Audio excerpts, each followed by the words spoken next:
Saat engkau tersiksa oleh sesuatu dari luar dirimu, rasa sakit itu sebenarnya bukan dari sesuatu yang menyakitimu, namun dari anggapanmu terhadapnya. Dan engkau memiliki kekuatan untuk mencabutnya kapanpun kau mau. Tolaklah rasa sakitmu dan rasa sakit itu akan lenyap. Tidak ada orang bisa menyakitimu, tidak ada orang bisa mencurangimu, tidak ada orang bisa menaklukkanmu kalau kamu sendiri tidak mau.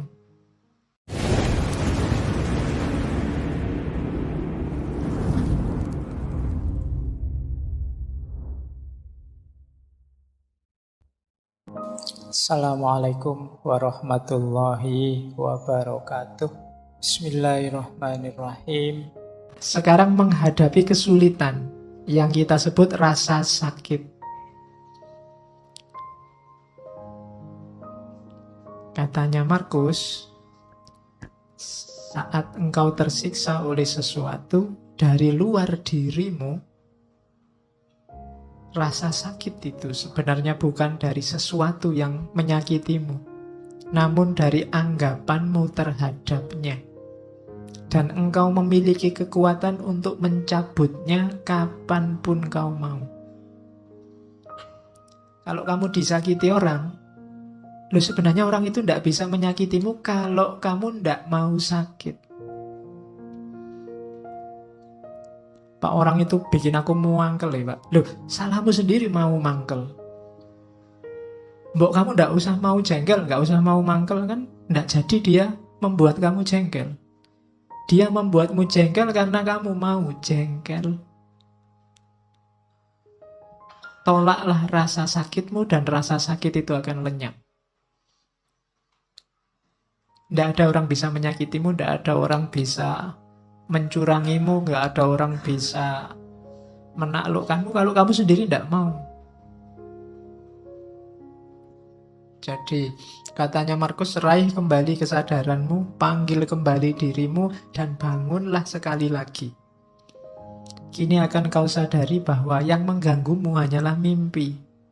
Pandanglah kenyataan ini sebagaimana engkau memahami mimpimu. Silahkan sekarang didaftar apa yang membuatmu sumpek, membuatmu sakit, membuatmu merasa tak berdaya, membuatmu merasa lemah. Semuanya pasti tidak real. Semuanya bukan sesuatu yang nyata, hanya permainan pikiranmu dalam tanda petik. Nilai jelek, nilai jelek itu kan fakta, nilai jelek selesai. Dia tidak harus menyakitimu bahwa kamu besok akan ngulang kuliah lagi sehingga nilainya jadi baik, ya diulang saja tanpa harus merasa sakit kan bisa. Diputus pacar Pak, itu sakitnya luar biasa.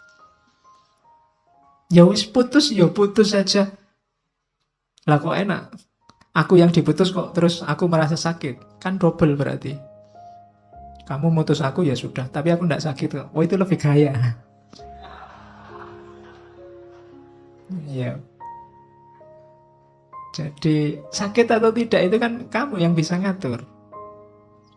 Pedih hatimu itu dirimu sebenarnya. Tidak bisa. Engkau membuatku sakit hati itu tidak bisa. Kamu sendiri yang mau dihinggapi rasa sakit itu. Ada orang maki-maki kamu kayak apapun, kalau kamu tidak tersinggung kan tidak ada apa-apa. Saya tersinggung loh Pak. Salahmu sendiri tersinggung. Kamu tidak tersinggung itu bisa lah, kok milih tersinggung. Itu kamu milih rasa sakit. Itu maunya Markus. Jadi tidak, sakit atau tidak itu sebenarnya kuncinya di kamu. Terus tak seorang pun dapat kalah, baik di masa lalu atau di masa depan. Bagaimana orang bisa kehilangan apa yang ia tidak miliki? Yang sering membuat kita sakit kan dua hal ini. Harapan dan kekecewaan. Kecewa itu kan karena masa lalu, harapan itu karena masa depan.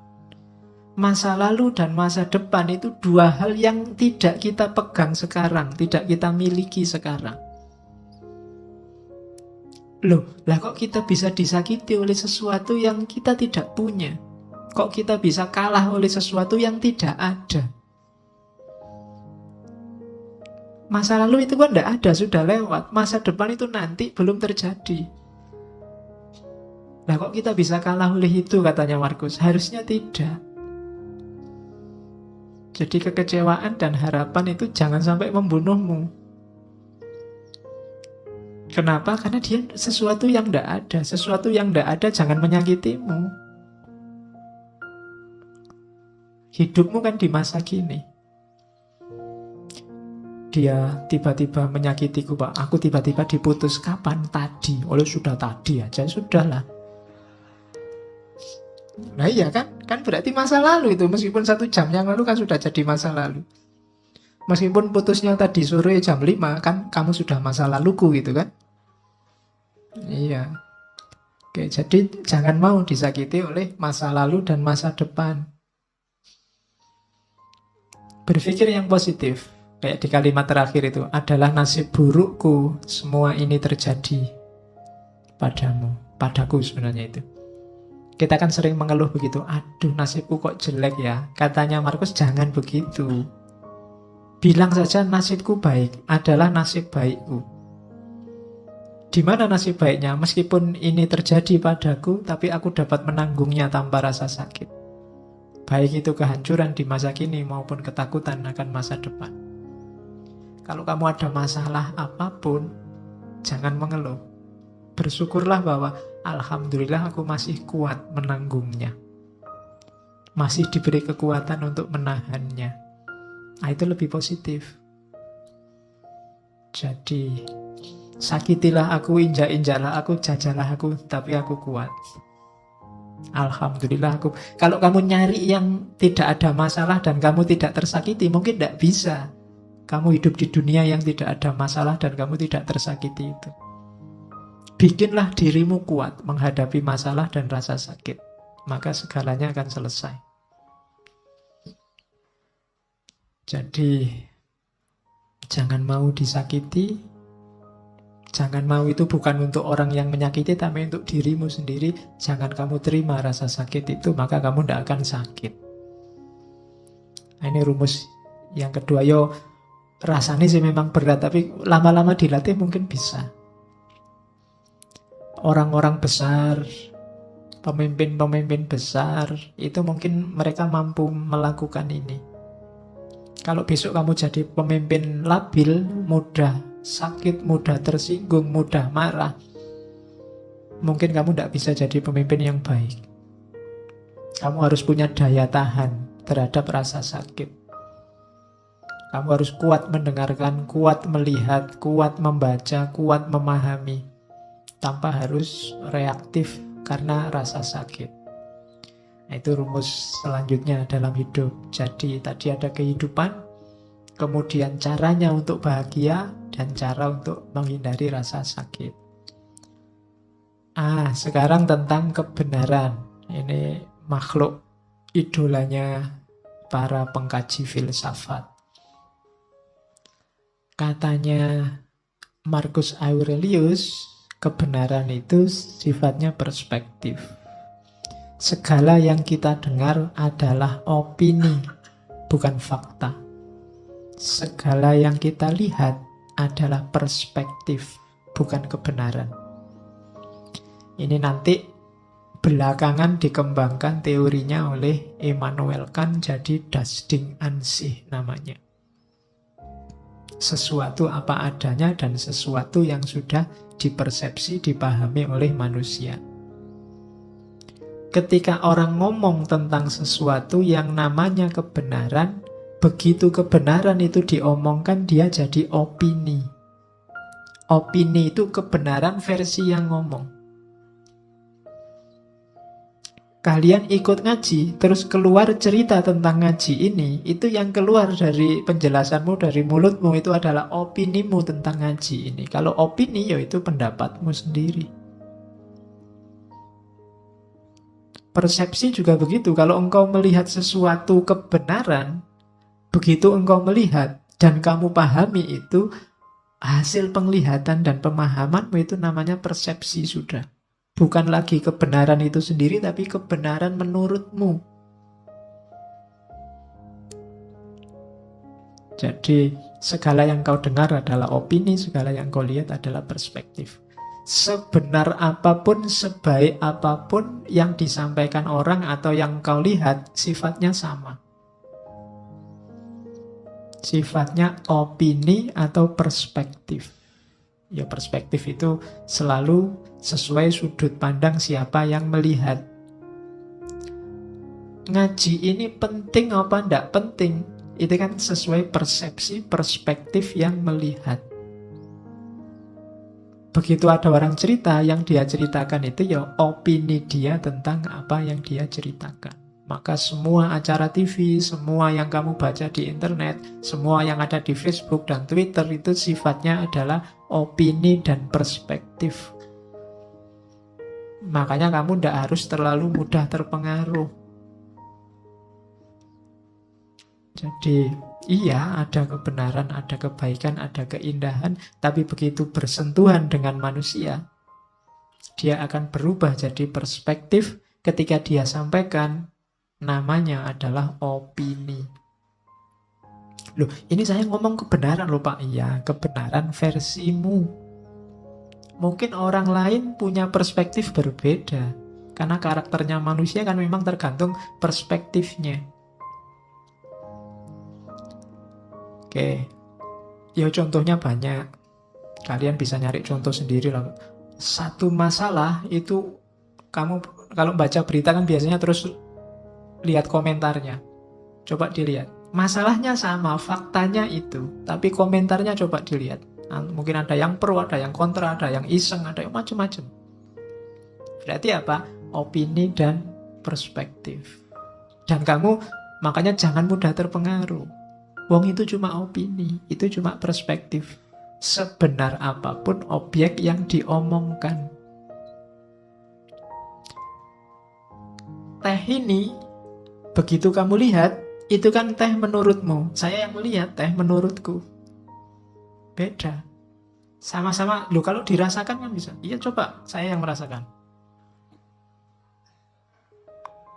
Kesimpulannya bisa beda loh sama kalian yang merasakan. Mungkin menurut kalian, wah itu tehnya kelihatannya terlalu manis Pak. Bagi saya, oh ini cukupan. Bagi yang lain, oh itu pahit. Teh yang sama bisa banyak kesimpulan berbeda. Kesimpulanku, kesimpulanmu itu namanya perspektif. Begitu kamu cerita itu namanya opini. Jadi itu loh yang kita sebut kebenaran itu. Kebenaran itu begitu bersenggolan dengan manusia, dia berubah bentuk jadi opini dan perspektif. Oke, terus kalau ini kesiapan mental menghadapi kebenaran. Katanya Markus, kalau seseorang mampu menunjukkan padaku bahwa yang aku pikirkan atau aku lakukan tidak benar, dengan senang hati aku akan berubah. Karena aku hanya kebenaran yang kucari, karena hanya kebenaran yang kucari, yang dengannya tidak akan ada orang akan benar-benar tersakiti. Yang tersakiti adalah mereka yang senantiasa menipu diri dan tidak mau tahu. Jadi ini sikap pada kebenaran. Tidak banyak orang suka dan siap pada kebenaran. Katanya Markus, saya punya kebenaran, aku meyakini kebenaran tertentu, tapi kalau ada orang lain bisa menunjukkan padaku yang lebih benar, dengan senang hati aku akan berubah. Karena komitmenku hanya pada kebenaran. Bukan pada orang, bukan pada aliran, bukan pada perspektif tertentu, hanya pada kebenaran. Dan ini akan lebih selamat. Hanya pada kebenaran, membela kebenaran, berpihak pada kebenaran, tidak akan menyakiti orang lain, katanya Markus.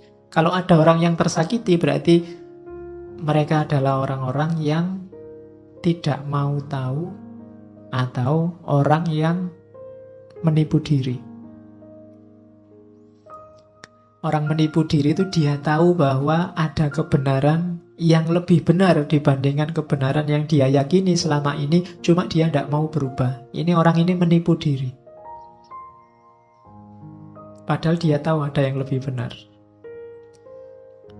Ya kalau bukan menipu diri, nama lainnya dia cuek, tidak mau tahu. Pokoknya kalau sudah ini ya ini. Ini ada hubungannya dengan saya bilang tadi, orang-orang yang kaku.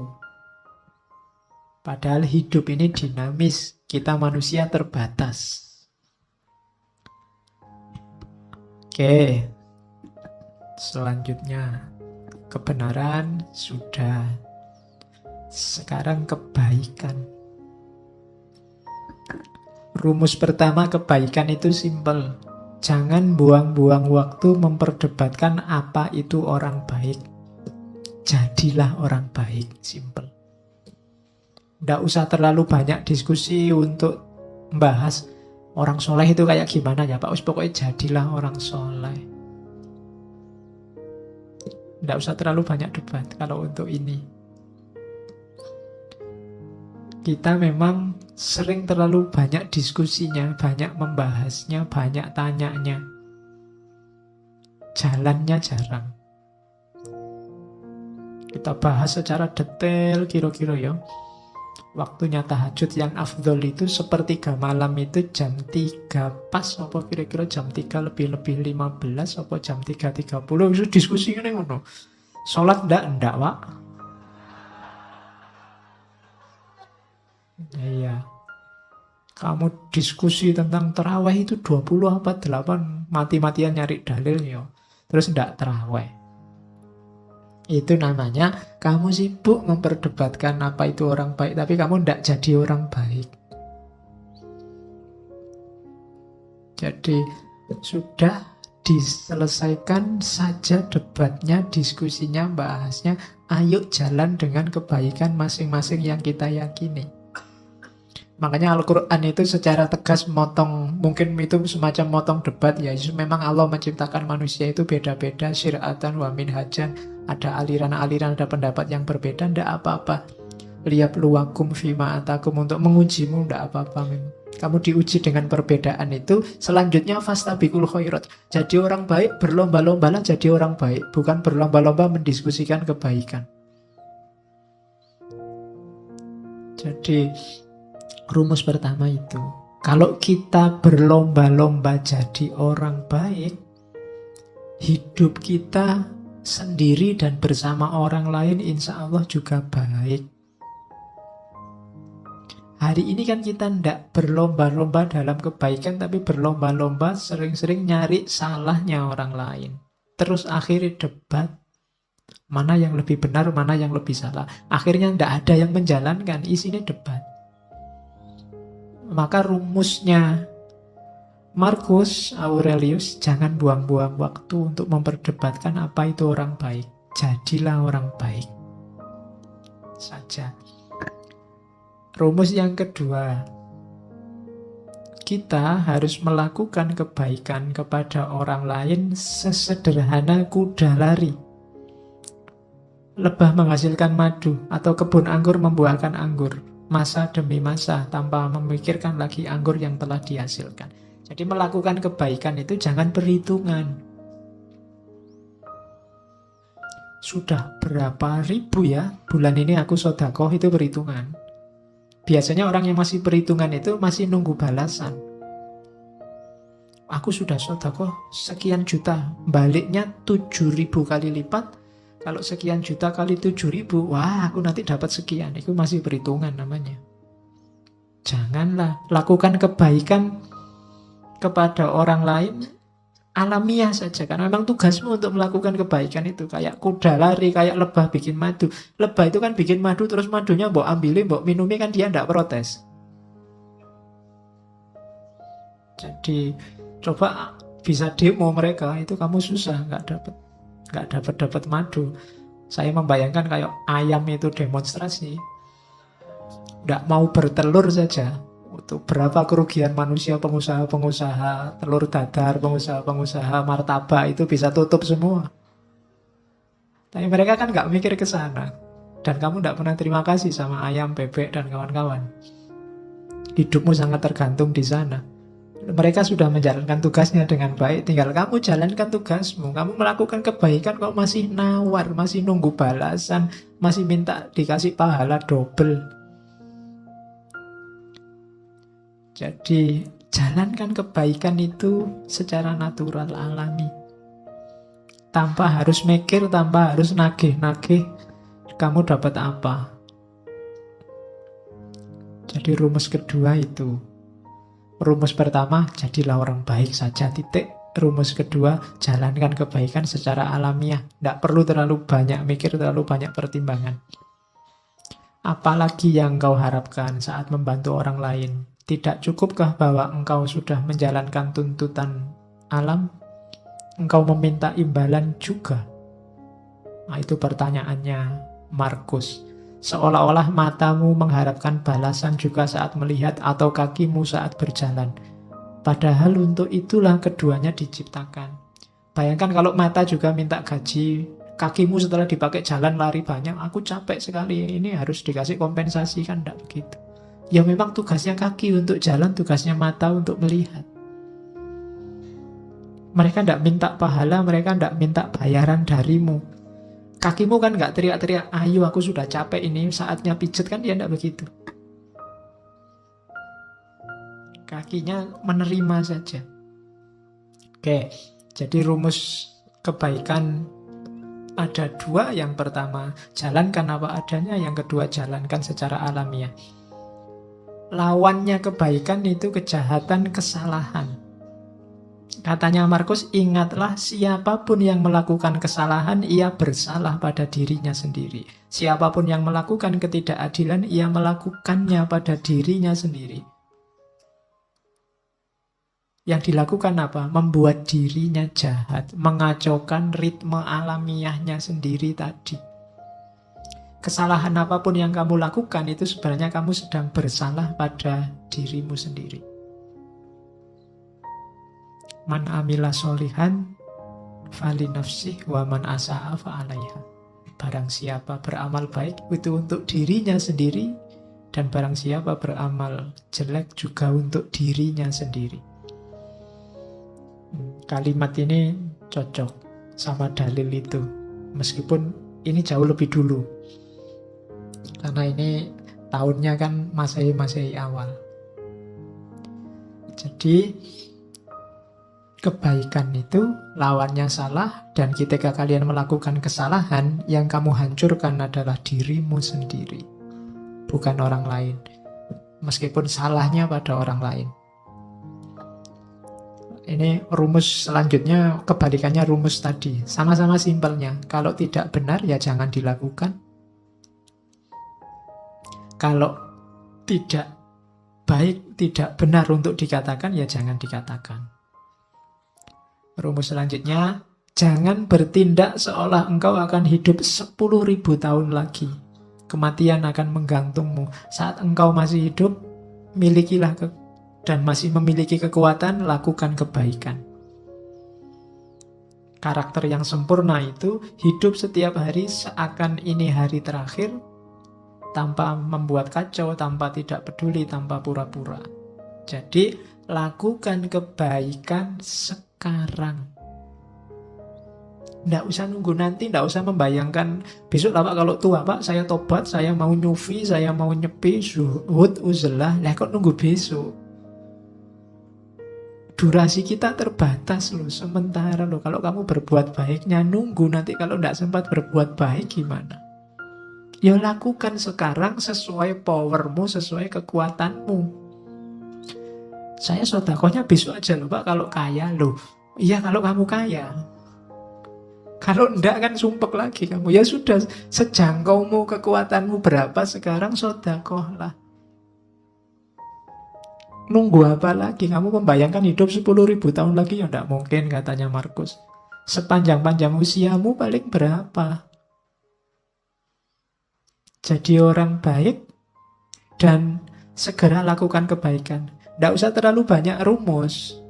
Tidak usah mikir, sebentar Pak, saya ingin tepat dulu, saya ingin nunggu dulu. Kalau jiwa saya sudah siap, sudah matang, baru saya hijrah Pak. Tidak usah.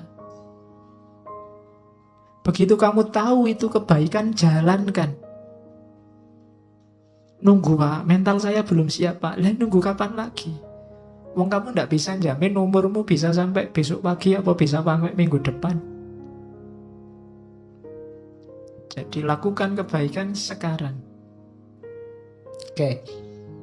Kemudian rumus kebaikan yang lain dari Markus adalah jangan terlalu ribet, terlalu peduli, terlalu sumpek dengan pandangan komentar orang lain, keburukan-keburukan orang lain. Kita ini berbuat baik jarang, lebih sibuk bahas keburukannya orang lain. Itu kalau dikalkulasi kita itu defisit. Jadi bahas salahnya orang terus. Itu kan defisit namanya. Berbuat baiknya jarang. Katanya Markus adalah sesuatu yang menggelikan. Menggelikan itu berarti hasilnya orangnya harusnya ketawa. Saat orang tidak menghindar dari keburukannya sendiri. Yang ini mungkin dilakukan. Namun orang lebih suka menghindar keburukan orang lain yang tidak mungkin dilakukan. Yang kita bahas selalu keburukan orang lain. Yang ini susah, bahkan tidak mungkin untuk dilakukan. Orang lain punya dunia sendiri. Yang lebih gampang adalah mengubah keburukanmu jadi kebaikan, tapi itu tidak kamu lakukan. Kamu lebih sibuk dengan keburukannya orang lain. Seolah-olah kamu ingin orang lain itu jadi baik. Padahal itu susah karena menyangkut orang lain. Bahkan tidak mungkin. Sibuklah dengan keburukanmu untuk jadi baik. Ini lebih mungkin karena kamu yang menguasai dirimu. Nah, ini rumus kebaikan. Jadi jangan capek habiskan energimu untuk keburukannya orang lain. Orang lain itu tugasmu paling mentok kan mengingatkan. Dia berubah atau tidak di luar kuasamu. Yang lebih kamu kuasai dirimu sendiri. Mau berubah atau tidak kan tergantung dirimu. Harusnya kamu lebih sibuk di sini, tapi kamu tidak sadar, tidak mau melihat keburukanmu. Yang kamu lihat selalu keburukannya orang lain. Oke, ini nasihatnya Markus. Yo rasanya kan koyo kamu belajar akhlak kan malam hari ini. Padahal ini filsafat akhlaknya Romawi zaman awal abad Masehi. Tahun 100-an Masehi. Ini setiap yang saya omongkan bisa kamu carikan dalilnya. Kamu cari Qur'annya apa hadisnya, insya Allah ada. Kamu pakai bahan khutbah Jumat besok. Ya. Katanya Markus, saat bertindak jangan menunda-nunda, saat berkata jangan membingungkan orang lain, saat berpikir jangan sesat. Latihan berpikir yang jernih. Jiwamu jangan pasif atau agresif. Pasif itu tidak ngapa-ngapain, agresif itu menyerang orang lain. Hidupmu jangan hanya mencari keuntungan. Nah, ini rumusnya. Lakukan kebaikan segera, jangan ditunda-tunda. Kalau ada perlunya ngomong, ngomonglah yang bisa dipahami orang dan bermanfaat. Jangan ngomong yang cuma membingungkan orang, apalagi menyakiti. Berpikirlah yang jernih.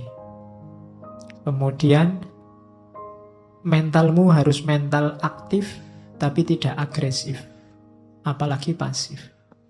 Aktif itu selalu mengejar, mencari yang lebih baik, lebih benar. Kalau agresif itu menyerang orang lain, nyari-nyari kesalahannya orang lain. Kalau pasif itu tidak ngapa-ngapain, nunggu takdir. Jangan pasif, jangan agresif. Terus, hidup jangan hanya menggunakan kalkulasi untung rugi. Kamu akan kecewa. Kamu akan kehilangan banyak malahan. Setiap kali mau melakukan kebaikan, kalau kamu hanya nyari kalkulasi untung ruginya, akan ada sangat banyak hal yang terlewat dalam hidupmu nantinya. Maka Markus ngasih rumus 5 itu. Bertindak jangan ditunda, berkata jangan membingungkan, berpikir jangan sesat, jiwamu jangan pasif atau agresif, hidupmu jangan hanya mencari keuntungan. Kalau apapun yang kamu lakukan mencari keuntungan, yang ketemu justru adalah kerugian. Nah, Nah, ini rumusnya hidup. Ini enak kalau diceramahkan, kalau dijalankan berat. Ya, kalau ngomong kan enak, kamu mantuk-mantuk, oh iya pak, bener pak. Cuma ya nanti keluar dari sini ya kembali ke asal. Kindness is unconquerable. Kebaikan itu tidak terkalahkan selama without flattery or hypocrisy. Selama tidak dibarengi flattery, kesombongan atau kemunafikan. Kemunafikan berarti baiknya pura-pura. Flattery berarti baiknya berpamrih dipuji untuk kamu bahan menyombongkan diri. Jadi kebaikan itu akan rusak kalau kemasukan flattery dan hipokrisi. Flattery berarti ada pamrihnya, dan hipokrisi berarti kamu sebenarnya tidak melakukan kebaikan, cuma pura-pura. Kalau baikmu tulus, tidak pura-pura, maka kebaikanmu tidak akan ada yang mengalahkan. Unconquerable. Mungkin pakai rumus ini yang dipakai oleh Markus, sehingga sedahsyat apapun kepahitan hidupnya, kesulitan yang dia hadapi, dia bisa bertahan sampai akhir. Dan jadi salah satu kaisar paling menonjol dari Romawi.